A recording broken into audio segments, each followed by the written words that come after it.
Hello students, आपका स्वागत है +2 क्लास विषय राजनीति शास्त्र में। प्यारे बच्चों, हमारा टॉपिक चला हुआ है एक दल के प्रभुत्व का दौर। अब इस चैप्टर में से आज जो हमारा कंटेंट है वो है प्रथम 3 आम चुनावों के इसमें विद्यमान प्रमुख विपक्षी दल कौन कौन से रहे हैं। आज हम उनके बारे में पढ़ेंगे कि कौन कौन से विपक्षी दल हैं, कब बने हैं, क्यों बने हैं, उनकी विचारधारा क्या है और उन्हें पहले 3 आम चुनावों में कितने कितने स्थान प्राप्त हुए। जैसा कि मैंने पहले भी आपको इस वीडियो में या इससे पहले वाली वीडियो में भी आपको विपक्षी दलों के बारे में कुछ एक बताया था, तो आज हम शुरू करते हैं ये कंटेंट कि प्रथम 3 आम चुनावों के इसमें प्रमुख विपक्षी दल कौन कौन से रहे हैं। प्यारे बच्चों, जैसा कि आपको पता है कि 1950 में भारत में चुनाव आयोग के गठन की व्यवस्था की गई थी, जिसको भारत में चुनाव करवाने का दायित्व सौंपा गया था। और जैसा कि आपको पता है कि भारत में पहले आम चुनाव अक्टूबर 1951 से फरवरी 1952 के बीच में हुए थे। उसके बाद दूसरे आम चुनाव 1957 में और तीसरे आम चुनाव 1962 में हुए थे। तो प्यारे बच्चों, सबसे पहले क्योंकि आपको पता है जो आम चुनाव हुए थे उसमें कांग्रेस पार्टी की बार बार सरकार बनी थी, बार बार सत्तारूढ़ हुई थी कांग्रेस पार्टी। अब कांग्रेस पार्टी के अलावा कौन कौन से राजनीतिक दल थे जो कि इन चुनावों में या जिन्होंने इन चुनावों में भाग लिया था। तो सबसे पहला जो आपका राजनीतिक दल है वो है भारतीय साम्यवादी दल। प्यारे बच्चों, ये जो दल है ये स्वतंत्रता से पहले बना हुआ था या स्वतंत्रता से पहले अस्तित्व में आया था, क्योंकि कांग्रेस में ही कुछ ऐसे नौजवान थे जो कांग्रेस की नीतियों से संतुष्ट नहीं थे। संतुष्ट क्यों नहीं थे? क्योंकि वो प्रार्थना पत्र द्वारा या हाथ जोड़कर देश को आज़ाद नहीं करवाना चाहते थे, बल्कि वो क्रांतिकारी साधनों के द्वारा देश को आज़ाद करवाना चाहते थे। इसलिए 1924 में कानपुर में भारतीय साम्यवादी दल की आधारशिला रखी गई। अब ये जो कांग्रेस पार्टी में जो नौजवान थे, इनके ऊपर 1917 में जो रूस में लेनिन के नेतृत्व में क्रांति हुई थी उसका बहुत बड़ा इम्पैक्ट था, बहुत बड़ा प्रभाव पड़ा था। और इसी कारण ये नौजवान कांग्रेस पार्टी में थे, ये कांग्रेस पार्टी से अलग हो गए और उन्होंने 1924 में कानपुर में भारतीय साम्यवादी दल की आधारशिला रखी थी।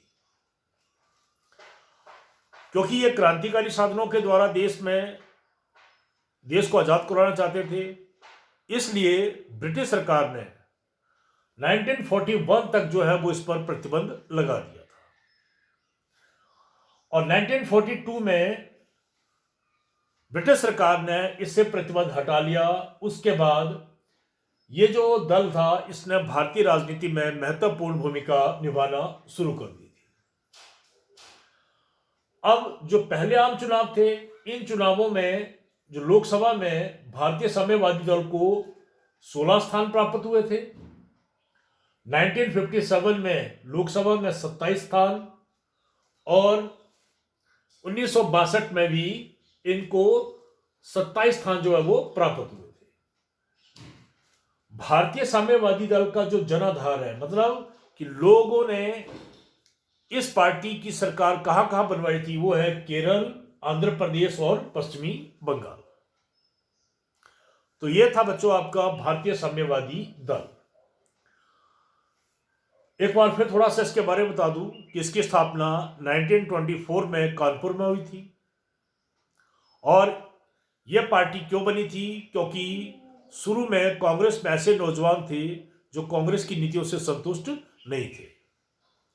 क्योंकि वे क्रांतिकारी साधनों से देश को आज़ाद करवाना चाहते थे, इसलिए उन्होंने इस पार्टी का गठन किया, यानी भारतीय साम्यवादी दल का। 41 तक ब्रिटिश सरकार ने इस पर प्रतिबंध लगा दिया। 42 में इस पर प्रतिबंध हटा लिया। उसके बाद ये दल भारतीय राजनीति में महत्वपूर्ण भूमिका निभाता आ रहा है। पहले जो लोकसभा के आम चुनाव हुए थे 1952 में, 1952 में, इसमें इसको 16 स्थान, 57 में 27 स्थान और 62 में भी 27 स्थान प्राप्त हुए थे। जबकि इसका जनाधार केरल, आंध्र प्रदेश और पश्चिमी बंगाल में रहा है। तो ये था हमारा पहला प्रमुख विपक्षी दल। और साथ ही आपको ये बात बता दूं कि पहले आम चुनाव में केवल यही पार्टी थी जिसे 10% से ज्यादा वोट प्राप्त हुए थे। अब दूसरी पार्टी के ऊपर आते हैं, वो है सोशलिस्ट पार्टी। सोशलिस्ट पार्टी, इसका गठन 1934 में हुआ था।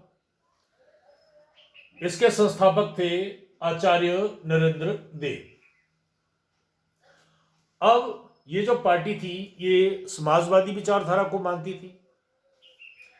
जब कांग्रेस पार्टी ने दोहरी सदस्यता पर रोक लगा दी तो मजबूरन 1948 में जो कांग्रेस पार्टी से ही कुछ नौजवान जो समाजवादी विचारधारा को मानते थे वो अलग हो गए और 1948 में उन्होंने एक अलग पार्टी बना ली जिसका नाम रखा सोशलिस्ट पार्टी।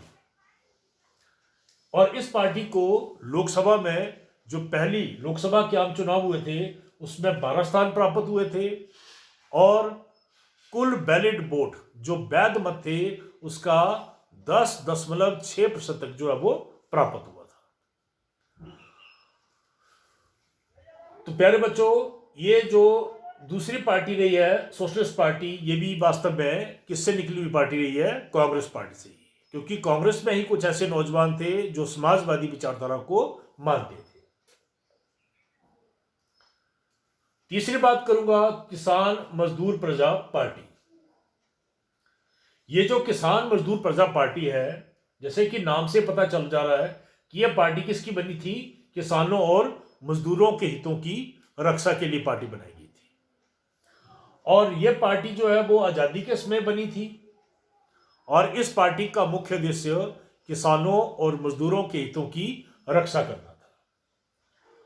पहले आम चुनाव में इस पार्टी को 9 स्थान प्राप्त हुए थे, परंतु उसके बाद इस पार्टी का सोशलिस्ट पार्टी में जो है वो विलय हो गया था। मतलब यह पार्टी जो है वो सोशलिस्ट पार्टी में शामिल हो गई थी। अब चौथी बात, हिंदू महासभा। हिंदू महासभा भारतीय इतिहास में या भारतीय राजनीति में कांग्रेस और मुस्लिम लीग के बाद तीसरा सबसे पुराना राजनीतिक दल है और इस दल की स्थापना 1916 में श्री हेडगेवार के प्रयत्नों से हुई थी और इस दल का मुख्य उद्देश्य था हिंदू धर्म और संस्कृति की रक्षा करना। एक्चुअल में हिंदू महासभा क्यों बनी थी? क्योंकि जब इससे पहले मुस्लिम लीग की स्थापना हुई थी जिसका उद्देश्य केवल मुसलमानों के हितों की ही रक्षा करना है, तो उसके विरोध स्वरूप, प्रतिक्रिया स्वरूप जो है वो हिंदू महासभा का जो है वो गठन हुआ था। अब 1952 के चुनावों में इसे 4 स्थान मिले थे और 57 और 62 के चुनावों में जो दूसरे और तीसरे आम चुनाव थे, इन चुनावों में से कोई भी जो है वो स्थान प्राप्त नहीं हुआ था। उम्मीद करता हूं कि अभी तक जो चीजें समझा रहा हूं आप उनको ध्यान से समझ रहे हैं और इसके बाद जब ये प्रश्न समाप्त हो जाएगा मैं एक बार फिर थोड़ी इसकी ब्रीफिंग करूंगा। अब अगले पॉइंट के ऊपर चलते हैं, भारतीय जनसंघ। हाँ, ये जो हमारी बीजेपी पार्टी है ना, ये पार्टी भी इसी भारतीय जनसंघ की ही देन है। हमारी जो भारतीय जनता पार्टी का गठन हुआ है या जो बनी है, ये भी भारतीय जनसंघ से अलग हुए नेताओं के या लोगों के द्वारा ही बनाई गई है। तो सबसे पहले इसमें भारतीय जनसंघ में हम ये पढ़ेंगे कि भारतीय जनसंघ का गठन जो है वो 1951 में हुआ था। इसके संस्थापक डॉक्टर श्यामा प्रसाद मुखर्जी रहे थे। ये हिंदू धर्म और संस्कृति के कट्टर समर्थक थे और इनका मानना था कि भारत तभी ताकतवर बन सकता है या अपनी हिंदू धर्म और हिंदी की बदौलत ही जो है, अपनी संस्कृति की बदौलत ही पूरे विश्व में जो है वो ताकतवर बन सकता है। और साथ ही ये जो पार्टी है भारतीय जनसंघ, इसका मुख्य उद्देश्य ये चाहता है कि हिंदी को राजभाषा का दर्जा दिया जा सके। अब पहले आम चुनाव में इस पार्टी को 3 स्थान, दूसरे आम चुनाव में 4 स्थान और तीसरे आम चुनाव में से 14 स्थान प्राप्त हुए थे। अब अगली लास्ट पॉइंट है इसमें, अब DMK, द्रविड़ मुनेत्र कड़गम, यह तमिलनाडु की पार्टी है। 1915 में तमिलनाडु में गैर ब्राह्मणों ने द्रविड़ संघ नामक एक संस्था बनाई थी, जो जस्टिस नामक अखबार निकालती थी और जिसके कारण इस पार्टी को जस्टिस पार्टी के नाम से जाना गया था। श्री नायकर जो है वो इस पार्टी के सर्वे सर्वा थे। अब कुछ लोगों का मत था कि पार्टी को अपना दृष्टिकोण बदलना चाहिए, राष्ट्रवादी दृष्टिकोण अपनाना चाहिए। राष्ट्रवादी दृष्टिकोण मतलब कि उन्हें केवल अपने क्षेत्र तक ही सोच नहीं रखनी चाहिए, बल्कि उनकी सोच पूरे भारतवर्ष तक होनी चाहिए। अब ऐसे में कुछ लोग जो है वो नाराज हो गए थे और जिसकी वजह से उन्होंने अलग पार्टी बना दी।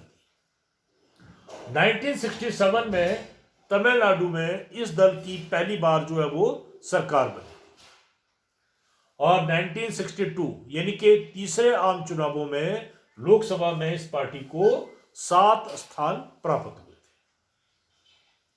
तो ये थे कुछ एक हमारे प्रथम 3 आम चुनावों के इसमें विपक्षी दल: भारतीय साम्यवादी दल, सोशलिस्ट पार्टी, किसान मजदूर प्रजा पार्टी, हिंदू महासभा, भारतीय जनसंघ और द्रविड़ मुनेत्र कड़गम। तो उम्मीद करता हूं कि जो कुछ भी आपको बताया गया है आप इसे ध्यान से आपने सुना होगा या सुनेंगे और उसे समझने का प्रयास करेंगे। Thank you.